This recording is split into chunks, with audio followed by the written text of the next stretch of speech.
bilaaban doonaa imikana waxaan ku soo dhaweynayaa kelmadiisana aan siinayaa xubin ka tirsan hay'adda Trademark S Africa marka magaceeda loo soo gaabinay loo yaqaano Timeya xubinta u joogta xafladda maanta waa Cabdiraxmaan Cismaan Maxamed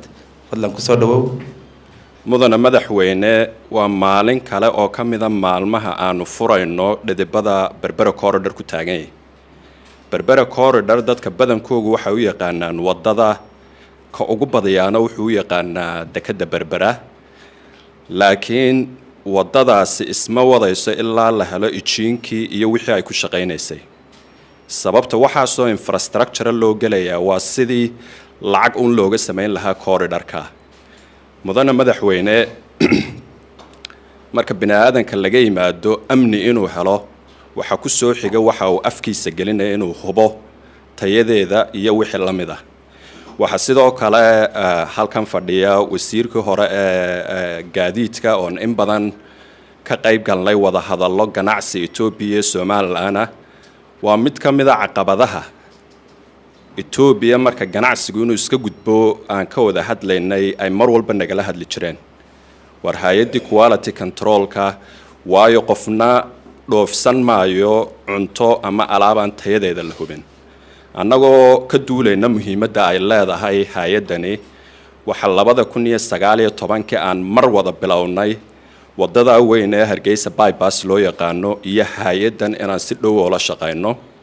mudana madaxweyne waxaan ku bilownay in hay'adda aan qorshe u sameeyno oo ay naga caawisay PSI British Standard Institute adiga ayaa daahfuray mudana madaxweyne 2019 qorshihii hay'addu ay lahayd 5 sano ee inagu soo aadan qorshaha waxa ka dhashay marka recommendations oo ay ugu weynayd maanta tan aan halkan u fadhino iyo in qalab loo helo lagaga shaqaysiiyo hay'adaasi waxa ilaahay mahadii in COVID dhacay iyo caqabado badan oo dhacay weli aan partnerka ugu weyn ama ugu dhow aan nahay hay'adda mudana madaxweyne labadaas sano waxa hay'adda si toos ah u gelinay kharash gaaraya 1.4 million qalabkii halka maanta waxa wada keenay dawladda Soomaaliland iyo hay'adda oo badhkeentay hay'adda Trademark buildingkan iyo wax inta ka baxsan dawladda ayaa runtii ku deeqday mudana madaxweyne hay'aduhu 15% ama 10 bay kabaan waxa dawladdu ay marka qorshaysay tanna waa mid la mid ah sida doorashooyinka iyo waxa la mid ah loo kabo ugu dambeyn hay'adan mudana madaxweyne iyo gudoomiye waxaan u sameeynay saaxiibo dhow oo ay ugu horeyso British Standard Institute Rwanda Bureau Standard iyo Ethiopia National Quality Infrastructure waxa ka ratibmay marka gaar ahaan haddaan tusaale u soo qaato taa Ethiopia heshiiska ay wada galeen hay'adda in alaabaha qaar ka mida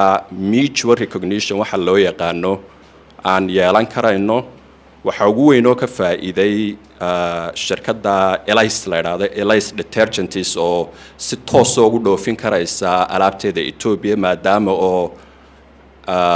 standardska qaar ka mida ay waafaqday waa markii ugu horeysay sidoo kale hay'adda iyo xukuumadduba ay yeelato standards u gaar ah Soomaaliland standarada waa la wadaagaa ISO number bay ku midoobeen laakiin wadan walba wax u gaar ah ayuu mararka qaar kood samaystaa 22 standard oo u gaar ah Soomaaliland ayaa jira mudana madaxweyne iyo gudoomiye anigoo ku hadlaya afka hay'adda waxaan ballan qaadaynaa 15 sano oo xidhiidh ah oo waxaan leenahay strategy corridor development-ka hay'adana waxay noogu jirtaa kuwa ugu muhiimsan in aan si dhow ula shaqeyno insha Allah waxaan rajaynaynaa inaan halka ka sii anba qaadno